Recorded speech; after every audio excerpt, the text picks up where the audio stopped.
Hello and welcome back to the 5th episode of the Battle Jackets London podcast. You're joined by me, Louis Noguera, my usual suspect Jack Jones. All right. And yeah, if you're watching, you'll notice that we don't have Finn today. Yes. Finn has turned into a goth woman. Goth baddie. Goth baddie. Who have we got? Hi, I'm Mollie. Yes, we're joined by my girlfriend Mollie. In Finn's absence today, he would have been here, but there was some kind of train delays. Train issues and stuff, So can't be helped. No, clearly he's not dedicated to the cause. Yeah.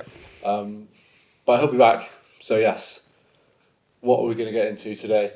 So yeah, we missed a week. We missed 1 week because we recorded the first 4 and then we just ran out of time. So apologies to that. But thank you to everyone who's been commenting, say they enjoy it. It's been really cool seeing all the support. So yeah, Jack, what have you been up to? There's not been much that I've been up to. More normal day-to-day life. Yeah. But we did go to a gig, which we'll get into in a little bit, which was really good. Then your event as well. Yeah. Apart from those things, not been too much. Well, I think we've been pretty busy, to be fair. I feel like I've seen you more than I've seen my own family. That's a fair point, yeah. But yeah, let's start with that gig that we went to. We went to see Celestial Sanctuary. Yep. With Employed to Serve. And who's the other band? Burner. I wanted to say it was Burner. I might have misread them, yeah. We did miss them, but we missed them for a good reason. Yes. So, yeah, you messaged me like a couple of days before the gig because you obviously go to every single thing that Celestial Sanctuary ever do.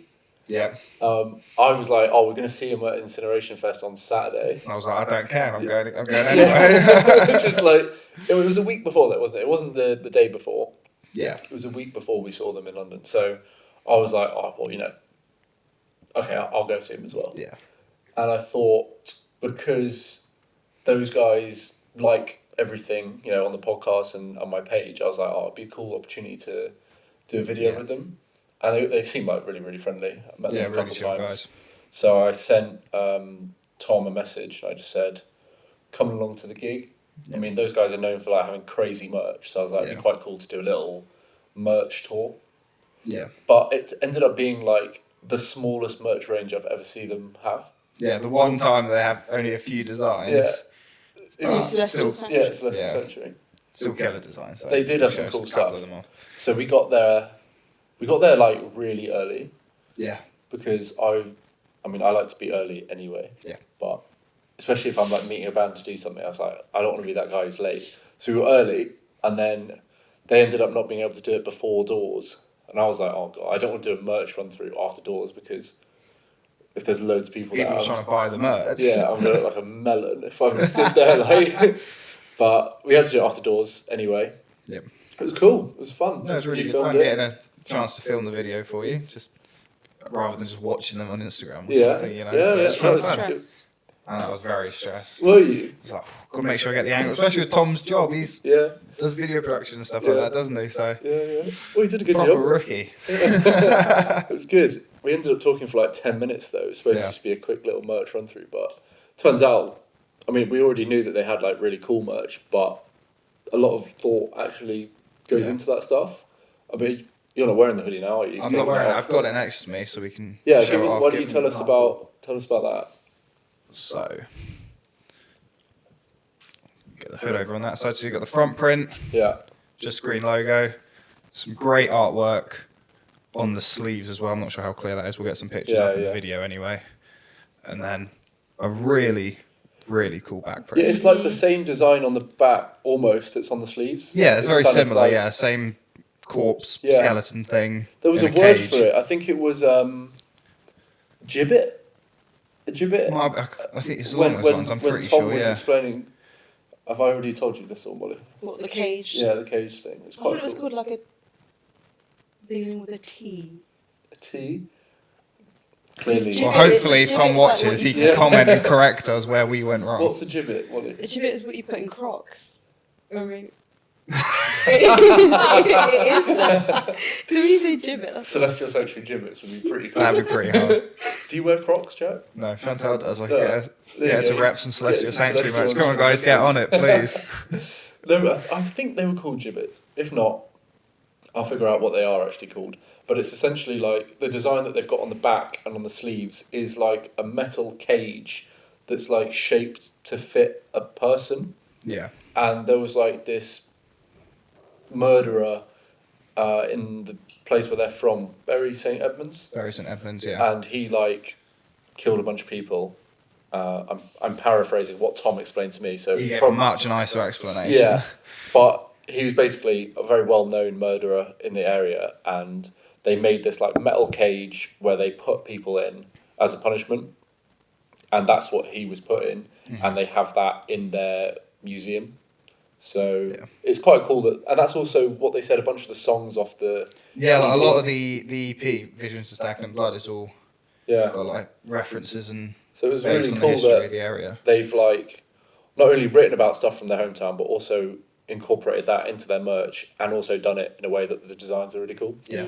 So that was actually really interesting. I didn't it's expect really it to cool. be that much like, but they didn't just have hoodies. They had like t-shirts, long sleeves, vinyls.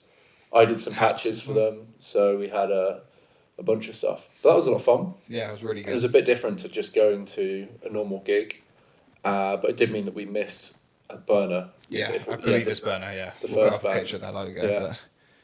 But Celestial were great. Yeah, It was that was really fun, and then it was Employed to Serve afterwards. Yeah, it seemed like an odd choice. it was an maybe, interesting lineup. Yeah, for Celestial being the main support, but not really being the same kind of genre was a bit. Yeah. But it's putting them in front of a different audience, so I'm sure it was good. The crowd for them. seemed to really like them as well. There was they did. really good reception to it. Yeah, it was cool. So yeah, we did that, and then that was a Friday night. Yep. And yeah, I was hella stressed because my event, the London's Best Battle Jacket competition at the Underworld, was on the Sunday. Yeah. And I was like, Mollie, I was just being like, I was so stressed.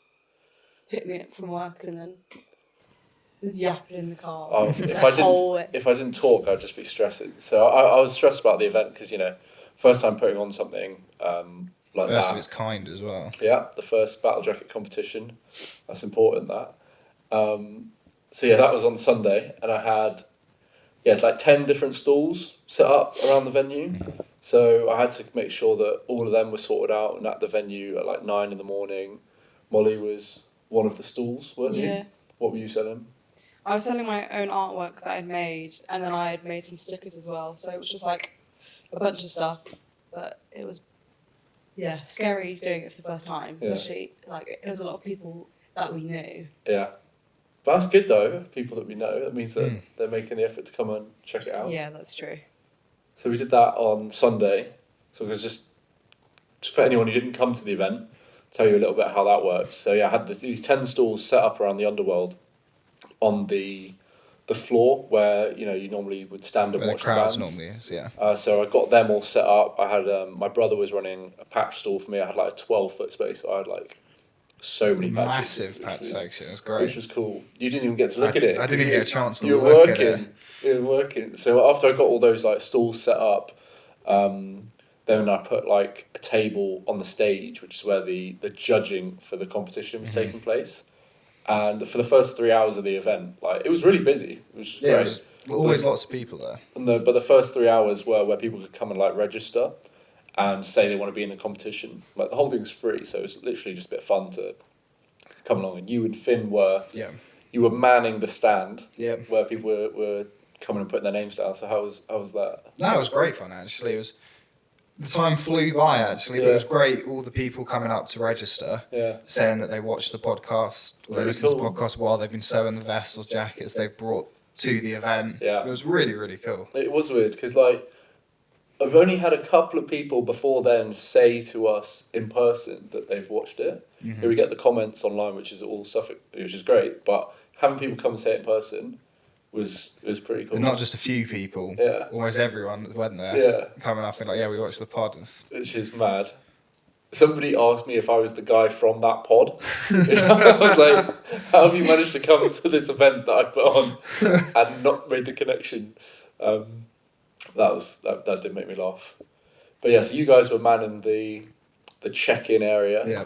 And yeah, we had 40 people. Yeah, 40 people overall sign up, which was pretty cool. To the competition. Lots of familiar faces from your other events as well. Yeah, which is really cool. Which is actually really nice because a lot of them were like people who had come to a few and like they'd start off with like no patches. Yeah. And you could see, you know, I've been doing these events in person for over a year now. You can see the progression. Yeah. And like for them to have like been working on it for like a year now and then have the opportunity to like present it and show it was really cool. But let's talk about how like we actually did the judging. Yeah. So yeah, it was quite a stress, but we had like 5 categories. Yep. Mollie, you're learning all this. No, I don't even know. You were watching the competition from down at the store, down on the ground. Yeah. down, boots on the ground. Yeah, we had like 5 categories. Yeah. Can you remember what they were? So first category was the patches themselves. So we're sort of looking at, are they your bulk standard patches that you can get quite easily from wherever? Yeah. Bought them off the bands at shows, or they're like vintage patches, things like that. Yeah. Then there was the layout category. That was like aestheticness. Yeah, more just like, does it. The patches sort of just been thrown on randomly, not much thought, or has there been they've properly been planned out where they're going meticulously? Yeah. We had the personality / theme. Yeah, so that was kind of for like things which were not necessarily like an obvious thing that you'd put on a battle jacket. Yeah. Like put glitter. Yeah, there was a guy who had sequins. He had sequins all around the back. Frank, who was number 2 from Bristol. Yeah, he put like I'd never seen a jacket that has an Ulva back patch with pink sequins. Yeah. All down it. So that was like personality wise, that was a really, really good score. Yeah. It's like something a bit different. Like we were even looking out for like TV show patches. You've got TV show on your jacket, don't you? Mm-hmm. We're going to go through your jacket in a bit. Yeah. Can you even remember what's on it? Nope. I haven't worn it in a year. You haven't worn it since whacking. No. We had one lady that was just like horror movie characters. Yeah. Yeah, that's really That cool. was a really cool theme cool. first. That was a good score for personality. It was kind of like originality as well. Yeah. It was just, what made it even more unique. I mean, all the jackets are unique anyway because they're all different. But what made it, stand special. out even more. So that was quite a fun category to look out for. Yeah. And then we had sewing. Sewing as well as the next one. Yeah. There's a lot of categories we were looking out for. It's like how well the patches have been sewn on. Was it like were they falling off? And that kind of led into the last category, which was like mosh pit damage, or like how like gritty it was, and how the general wear and tear on it. Is it exactly worn? Like some of them. You're looking at ours. Jack's mine no won't wear have and tear any wear on it because his is brand new. Yeah. So he would have got a score for 0. I would have got a fat 0 on that. It was the first day that I wore it. Was at the event as well. Yeah, you were saying it was proper it 0. was really boxy. It was like still like cardboard trying to wear that. I can see it on it. The front now is kind of like you can see it on the shoulder. It's sitting off your body. Yeah. But that was a category which I didn't really think was going to have as much of an impact on the scores as it ended up having. Like, because this was the first time this kind of competition had been done anyway. Yeah. And I had organised like the whole thing and promoted the whole thing. So I was kind of like just trying to make it all work. So yeah, when it came to these categories, I was just thinking generally. Mm-hmm. But the mosh pit damage one like ended up being, some people said that they'd never worn them. I'm not saying you have to wear it in a mosh pit or whatever, or you have to go moshing, but like some people clearly hadn't worn it very much. Yeah. Whereas I thought, the cooler ones were some of the ones that people have really thrashed around in. Yeah. Yeah, so those were the categories. And we had, like 40 people enter, and it very quickly became apparent to me that after we did the first judging with Cam, which was like 5 minutes long, my dad was sat behind me and he was like, if you do them at this pace, you're going to be here for like 2 days. Yeah. So I was like, but I wanted to talk to everyone. Yeah, it was great hearing about all the stories they've got about the patches and stuff. And like people have given their time to queue up, enter, I didn't want to like be churning through people. Yeah. But 5 minutes each, it wasn't going to be possible. I mean, the time even frame, with the slowed down pace, we were still. It's 2.5 hours or so that we were. It ended up being That's two and a we half sat there hours. judging. So how did that feel for you? Like, because we were obviously doing it, so we were locked in. It went pretty quickly, to be fair. But did it feel like a drag for you? Not really. I didn't realise how many people actually entered because then I kept looking up and you were still going and I was like, what the hell? Yeah. Could you see from where you were? Not really. I could see like you guys from the side and then behind, but I couldn't really see like... I just didn't know how long it was going to go on for. Yeah. But because I was talking to people as well, so I didn't really I wasn't like watching the whole thing. Yeah. Could you see people watching? Because I wasn't able to like take myself out of being sat there talking to the one person at a time to really notice whether there were people around or not. No, definitely, because there were people, they're like in the bar area, there were people sat down chatting and also sewing. And then I don't know if they entered the competition or not, but there was definitely people watching. They got like more and more busy as the time went, and then people just like made a crowd. Oh no! When it came to the I end, just looked up and I was like, "What the fuck?" Because there was so many people standing there, but they like not many people stood down by the market stalls. They all stood up, so it's like they were all looking down, and I was like, at that point, I was like, "Oh my god, there's actually a lot of people." Picked up, We had 250 people come in. Yeah. Which is insane. It's amazing. And the capacity for the Underworld is 500. But they said with the stalls and all the space that they were taking up, their capacity was reduced to around 350. Yeah. So to think that I got, well, even 50 people would have been great, but 250 people in there was... And I am not somebody who likes a crowd in front of me. Like, I love doing a podcast because there's only these two cameras and my friends sat here and my girlfriend. It's like... That makes me very comfortable, but if I was a real crowd, I'd be like, "Oh my god!" Did you think that when you were sat down? Yeah, I did think that. So I was really glad that the one thing that was arranged was that there was going to be like an MC, like somebody hosting, like talking to a mic. So I didn't have to be the one that was like, "Gather round, everyone, for the winner." Yeah, I would have hated doing that. Because I remember before I'd arranged for someone to do that, or someone had, I asked Jack. And I was like, if I have to do it, if I really have to do it, I would, but I would not be pleased about it. I mean, it was awkward enough being stood up there when people were coming up and the winners were announced. Yeah. Just having all these people looking at me and I wasn't saying anything. Yeah. I felt all right at that point. Once the other guy was talking. Yeah, when he was talking, he was doing, the rounds and everything. And we were just like... I didn't actually know who the winners were. Because I couldn't remember from all the names, so I didn't know who was coming up. Really. Yeah. I went through all the stuff on the laptop and actually worked out who. Speaking of that, why don't you explain? Well, Louis said you look quite stressed off. So I can explain. So I have my friend who made us an Excel. I don't know how to use Excel or anything like that. Yeah. My plan was to count up the scores as like myself, and that would have just taken so long. But my good friend made me a little Excel spreadsheet so that you could put in the 5 categories, the scores, and it would automatically add them up. And then order them as well at the end. But there was a problem with that, wasn't there? It was just the Wi-Fi at the Underworld kept cutting out, and it would cut out probably every 30 seconds maybe. So then you have to reconnect, actually type everything in. Yeah. So that's why you watch the video and I'm like, my god, I'm staring at the laptop because it's disconnected from the Wi-Fi. Yeah, I remember that I was trying to make sure that between me, you and Finn, we were doing an equal amount of talking to everyone. But it quickly became obvious that it was me doing the talking to people, asking most of the questions. Yeah. You were making sure the laptop was working, putting in the scores. And poor Finn's job was, I'm not saying that we're not that clever, Jack. No. But Finn and his mental maths was so much better than mine. I think it was. I would still be going with the mental maths now. We each had a whiteboard with, my mum bought these whiteboards because she thought it'd be like Strictly Come Dancing, like 7, hold up the scores.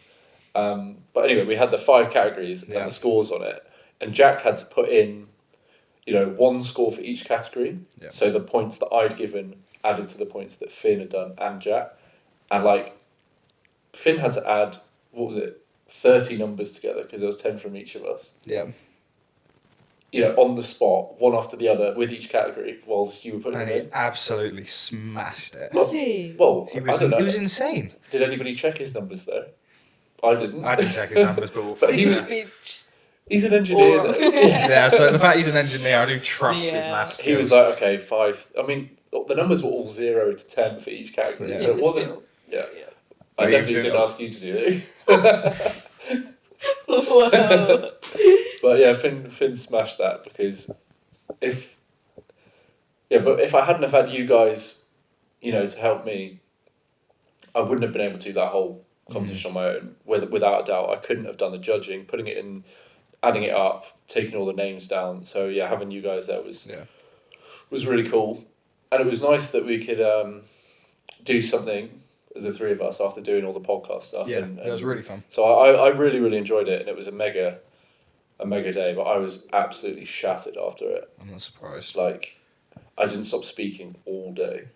And I mean, yeah, apart from in the first 3 hours, you were just floating around the venue the whole Literally, time, just talking to whoever, sending them up to the table, yeah, and it was great. it was. Yeah, why don't we talk about a few of our favourite entries to the competition? Yeah. I mean, we obviously had our winner, who was James. James watches the podcast, So shout out to you, shout out James. James if you're watching this one. Hopefully you still are after the event. Just walked away over years, Yeah. guest list of the Underworld. I know, yeah, he got years guest list of the Underworld. He doesn't live in London, so he's going to have to make the most of that, but I'm sure he will. But his jacket was sick. It was amazing. And I didn't even think of this at the time, but his jacket was like colours on one side and then black and white on the other. And yeah, that is actually the colour scheme of my jacket. And then someone was like, you just picked the winner who looks like he's got your jacket on. And I was like, oh, I didn't even think about that. I did. No, but his was really cool. And he's a really nice guy. And he, when we were asking about the personality question on his, I was like, do you have any patches on your jacket that aren't of bands? I asked everyone that, I think. And he went, oh, they opened it on the inside. And sometimes people have done patches on the inside. And he said he got podcast pocket. So on the inside, where the pocket is, he's got 2 promoters, 1 pod. Have you seen that podcast? I've not seen that podcast. It's the guy who does Damnation Festival and the guy who does Arctangent. So they both put on those festivals and they've got podcasts together. And so he had that, and then he had the Battle Jackets London patch. And I was like, yeah, I remember those on the inside. 10 points for personality there. Aw. So that was really cool. And yeah, he bought some stuff from you, Mollie, didn't he? Yeah. My most expensive one. I was like, yeah. I didn't know that when we were judging, so I didn't just give him more points because he bought stuff from you. Yeah. But that was really nice to hear. And we've got a friend, Seb, who mummified rat birthings. I think he's changing the name. You know Seb. We talked about Seb. Yeah, it's What mummified about rat mummified? something. That's his. He's got a patch distro. Oh, I So see. it's called Mummified Rat Birthings. Yes. But yeah, he came to the event and he's really, really nice. And James, the winner, had like 7 patches that he wasn't going to put on his jacket and he gave them all to Seb, which was really nice. Really sweet. So he was definitely a worthy winner, Yeah. in my opinion. But yeah, you guys spot any particular jackets that you were like, oh wow? The trench coat lady. Yeah. She was so cool. I think her name was Pumpkin. Pumpkin, yeah. Was it was it? Pumpkin, yeah. Aw. It's all handmade I patches. don't know. It's when when someone walks in, you just like, Whoa. just spot them. Yeah. She She was had so- aura. Yeah, she had so much aura. She was walking around and I was like, damn. Yeah, she was strutting around. So she had this, it was like a smart coat, wasn't it? What kind of coat would you call it? Just like a winter coat, It was like a smart one. just a winter trench coat. Yeah. But like that kind of thick material that's like you'd wear over a suit. Yeah. And yeah, she was cool. I'll put up a picture of her here. Yeah. And yeah, she had it was all black and white, like black metal, really hardcore stuff. Yeah. And she'd made most of the patches herself. Yeah. So like That was really cool.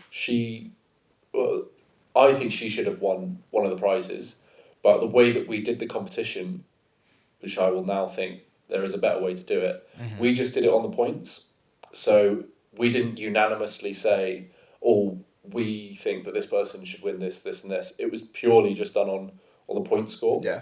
But I think next time there should be like first of all, more prizes, because I think everybody deserved something. Mm-hmm. But yeah, we should have had something like, I don't know, coolest overall in our opinions. Yeah. She was really, really cool.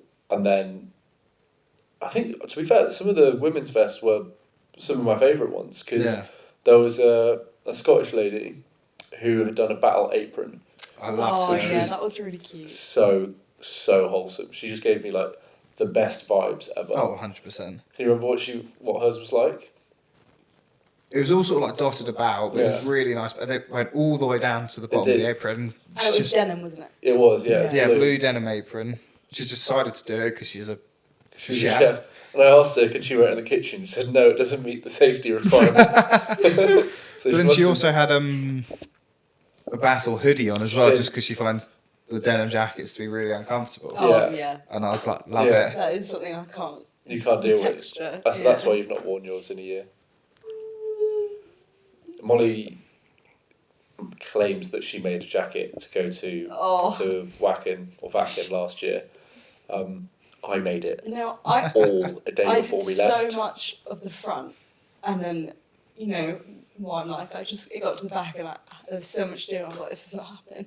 Yeah. We were leaving like in a week's time, and I was like, please. You did not give me a week to do it. Well, a bit less than that. Yeah. Actually. It was like 2 days maybe. It was helpful because at least you came with all the patches that you needed. I got from you. Yeah.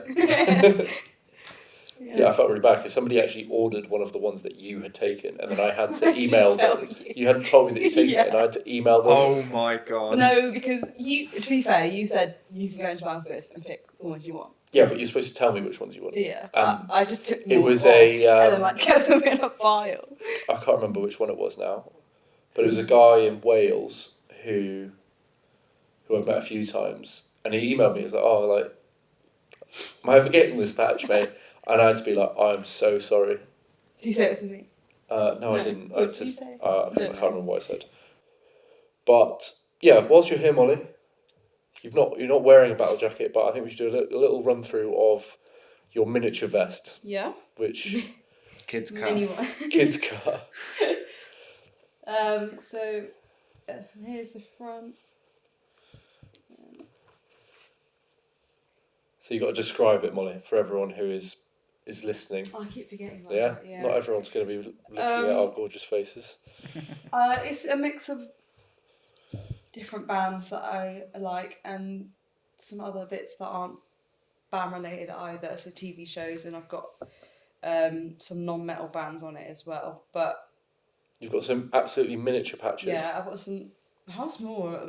I mean, they are like 3 centimeters. Probably like less than that. Yeah. Yeah. Little squares all the way down where the buttons go. Yeah, I love. To be fair, this is all cut off, so I managed to cut off the end of the pocket, which wasn't my. Oh, did you? Yeah, because I just wanted it to fit cropped so I could wear like what I usually wear when we go to gigs, and then realised when I was putting something in the pocket that it just fell out. Went straight through. Oh my god! But then, what made it worse? I just sewed through it anyway, so it wouldn't have mattered. Oh, I just didn't think about that when I was doing it. So the pockets are not usable. Yeah, I think I managed to sew the bottom through. Oh my god, that's you can fit like 2 fingers in the pocket. I put some stuff in there when we went to Wacken, but no, I really like it. It's just you've got your wristband. Yeah, I've got my Wacken wristband. Oh, I'm saying it wrong because last time I got hate for saying it. Wacken. Yeah. I like the look of on jackets where it's all filled in and there's no gaps. I still hear there's gaps I want to fill, but I don't know what to put there. Oh, it's pretty cool though. Yeah. And you've cut out patches, but you didn't do it like Jack. No, Jack did it properly. Jack did it with a needle and a flame. And a flame. Yeah, I did it with big kitchen scissors, and then just tried to what I ended up doing was just getting a lighter and then just going, literally holding it up and burning off any fringe bits. Okay, so there's a flame in. Yeah, but then because there's so many bits of thread because my sewing is terrible. Like the whole thing, like to set a light, like to like sever bits of thread, and I was like, oh shit, because I was doing it on my bed, and I was like, but yeah, it It's a bit of a survived. fire hazard. Yeah, but you can see some of the patches where it's burnt around the edges. Like look at that, where Yeah, it's brown. yeah, it's literally charred. Yeah. But I like having all the, well, to be fair, I just looked at yours and saw that you had those badges on it as well. Yeah. I don't, because it's something I'm new to, I don't know what people put on their jackets, and then seeing how hateful people are, I was like, I don't know what to put on here, because with all the different genre mix, I know people are like that you can't put black metal bands with, you know, bands that, with Ghost. Yeah, but and then nobody said that to you in person. Like, yeah, well, no one says anything in person. It's just people online, especially when you do any jacket video, they'll just say anything. Well, that video did get a lot of views as well, so you're always going to get a lot of. Yeah, I was surprised by how many people hated me. We always going to get it. We move. But yeah, I found your badge from your room. I just shoved that on, and then you gave me the Gajero one. Pin. Yeah, it's nice. Yeah, some nice pins, and we've got a Mighty Boosh patch that I did copy from. So I've just copied everything you've copied seen. And stolen patches. Yeah, I would go into your office and then just take the ones off your board. Yeah. And then fill the gaps. Which are for sale for customers. Yeah. So thanks for that one. Yeah. But like there's things I want to change, like the back of it, because we had to finish it so quickly before. We had to finish it. You said you'd help me. I finished it. Yeah, you did finish it. Like I want to change this top bit. You got a Slipknot t-shirt cut out at the top. It was just a t-shirt I didn't wear anymore, and it fitted in. So I was just like, I like that though. I think it's really cool. It fits in, and then I just put a random Cure patch. T-shirt as well. I wanted to put that in. Yeah, that was a t-shirt. And like all the bottom parts are just t-shirts I didn't wear anymore. Yeah. Didn't you have like some kind of vegan back patch at some point? It's this one. It's from a brand called Anti-Carnist, and then they have like loads of satanic pictures. And it was just like a pyjama t-shirt, and then I liked the satanic goat on it, so I just cut it up and put it on there. Cool. Oh, that's the patch. Dying Fetus one. That's the one that somebody bought from me. I just shoved it on there. Yeah, and Mollie took it and didn't tell me, and I had to refund him. I apologise about that. Now he finally knows what happened. Yeah, he knows the truth. Yeah. But it's cool. It's a really good first jacket, especially like there's no gaps really. It's cute. You got a lot of compliments on it at Wacken as well, so you're going to be wearing it again this year. But there's things I want to change that I don't like, and I want to make a bigger jacket that I can put over my leather jacket when I'm cold. Yeah. Because when it gets to the evening of festivals, it's fucking freezing. Yeah, it was really, really cold. And I can't wear this over my jacket, so... Cool. Yeah. All right. Well, we're actually making a podcast jacket. Yeah. And this week's patch challenge was to get a patch for a band that we haven't seen live, but we would like to. Yeah. I've kind of cheated on this because when I got this patch, I hadn't seen the band live. Yeah. And now I have. So I've gone with a... Drum roll, please. I need to find it first. That's going to be a long drum roll. Alright, here it is. So, I made these Inhuman Nature patches, which are really, really cool. Yeah, they're great. Use the artwork from their single Servants of Annihilation off the album, which they put out last week. And yeah, when I had these made and I got this, I hadn't seen them. I did go and see them on Friday. Me and Mollie did. There goes the Scorpions flag. No. The haters will be happy. Leave it. I love the Scorpions. Yeah. Mollie didn't want me to put the Scorpions backdrop up. If you're listening, one of the flags behind us just fell down. But yeah, that was the patch that I went with. So it was at one point a band I hadn't seen before. And I think that's fair. Yeah. Yeah, it's going to go on the podcast jacket, and it's one of my favourite patches that I've ever made. Yeah. So, yeah. Mollie, I know you've not brought anything. No. Because you only knew this morning that you were going to be coming on. Yeah. So that's fair enough. Jack? So I guess I should take it away. Yeah. So I think mine, it does follow the theme. It's more, I will not be able to see this band. Okay. Because, well, they disbanded. Yeah. And then they, apart from allowing distros to make patches. They don't do anything. So if they came back, I would go see them, but I doubt they will. So it's a little mini logo patch. Oh my god, cute. That's tiny. Gorment. It's the same as your same as my back patch. I mean, we'll put a picture up. Let me see that. That's so cute. Where did you get that from? So it's actually quite a funny story. So I bought that originally from a distro called Altars of Patches. Yeah. And it never turned up. So, it shipped and, these things happen. Yeah. So then I saw there's a distro in China, it was like BHOMX or something along those lines. He was selling some. So I bought one because I was like, well, I never got it. So his one arrived, and then like the day after, this was 3 months after I ordered the Altars of Patches one. Yeah. His one turned up as well, so I have two of them. Well, now one of them. But I think it's a great little patch. Exactly the same. Yeah, the exact same patch. Yeah. So I just thought it was a fun little addition. It's one of my favourite albums of all time. Yeah. That's two quite cool patches. Yeah. Very different patches to what we normally have brought in. I like that. So. Yeah. Finn's going to bring double patches next time. Yeah, we're going to make him bring double patches. He's going to pay for not getting the trade he can sort the back patch. Yeah, he can sort the back patch and sew them all on. The vest isn't here yet because I promise I've been really busy. Like, putting on that event wiped me out for like 2 weeks before and the week afterwards. Yeah. So I think it's justifiable. It's fair enough. It's going to look great. Yeah. And it's also not going to be done in the next episode, because we're filming that right after this. Yeah. So episode 7, you'll see the vest. But yeah, these are some pretty cool patches that I'm very pleased with. Yeah, be fun little additions. Yeah. We've been talking for a little while today, so we will leave the Mosh Pit Council for the next episode, where we answer some of your questions. But yeah, that was just a little recap of where we've been the last few weeks, how the competition went, and a little intro to Mollie to the podcast. My first appearance. Yeah, you enjoyed it, Mollie? Yeah. Yeah, you're going to watch this one? Oh, I will. No. No. Okay. I will, I promise. Cool. But yeah, as always, if you've enjoyed it, let us know in the comments. If you've got any questions, topics you want us to talk about, let us know that as well, because we'd love to do that in the Mosh Pit Council section next time. And yeah, thanks for everyone's support, and we'll see you next week. Bye. Bye-bye.